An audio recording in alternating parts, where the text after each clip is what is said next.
In addition to the topics discussed in our first two videos, the subject of refugees is one of the core issues for understanding the Israel-Palestinian conflict.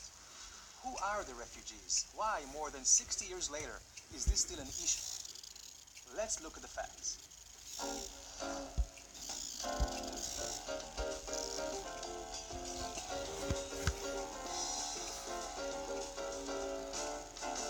So, how did it all begin?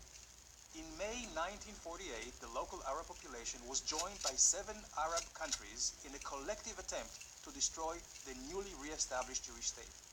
Encouraged by Arab leaders who promised they would return as victors, and later on, as a result of their failed war efforts, an estimated 500,000 Arabs fled to neighboring Arab territories.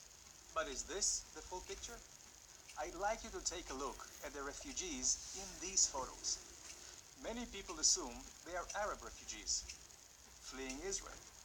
But in fact, they are innocent Jewish refugees forced out of Arab countries. This map tells the full story. There were far more Jewish refugees than Arab refugees. Over 850,000 Jews from ancient Jewish communities predating Islam and the Arab occupation of the Middle East were forced out of their homes. Jews were stripped of their citizenship in many countries, and their property was confiscated.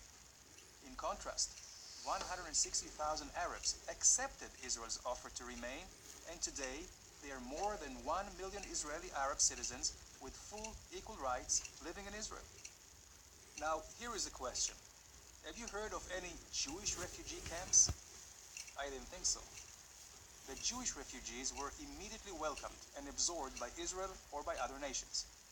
Then why, after more than 60 years, are the Arab Palestinian refugees still not welcomed and absorbed among their own brethren?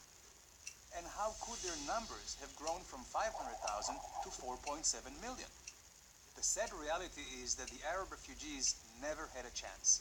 Attempts at resettlement were blocked by a variety of discriminatory laws enacted in Arab countries, such as a ban on receiving citizenship, with the exception of Jordan, blocking them from entering many professions, restrictions on owning land, restrictions on movement, and a denial of education and health services. Sir Alexander Galloway, a former director of the UN Refugee Agency in Jordan, gave the reason for this discrimination. Quote, "The Arab nations do not want to solve the Arab refugee problem. They want to keep it as an open sore, as a weapon against Israel." Egyptian President Gamal Abdel Nasser explained the effect of this weapon, aimed at overwhelming Israel demographically, with generations of refugees cultivated to hate. Quote, "If the refugees return to Israel, Israel will cease to exist." And what role did the United Nations play? Sadly, they were less than helpful. While all refugees in the world are assisted by the United Nations High Commissioner for Refugees, UNHCR, a separate agency, UNRWA, was established specifically for the Palestinians. Why can't the Palestinian refugees share an agency with the refugees of Bosnia, Congo, or Darfur, to name a few? The answer is because while the United Nations Central Refugee Agency helps refugees resettle, the United Nations Palestinian Refugee Agency helps perpetuate their status by applying unique criteria. For example, refugees lose their status after receiving citizenship from a recognized country. Palestinian refugees do not. Refugees cannot transmit their status from generation to generation. Palestinian refugees can.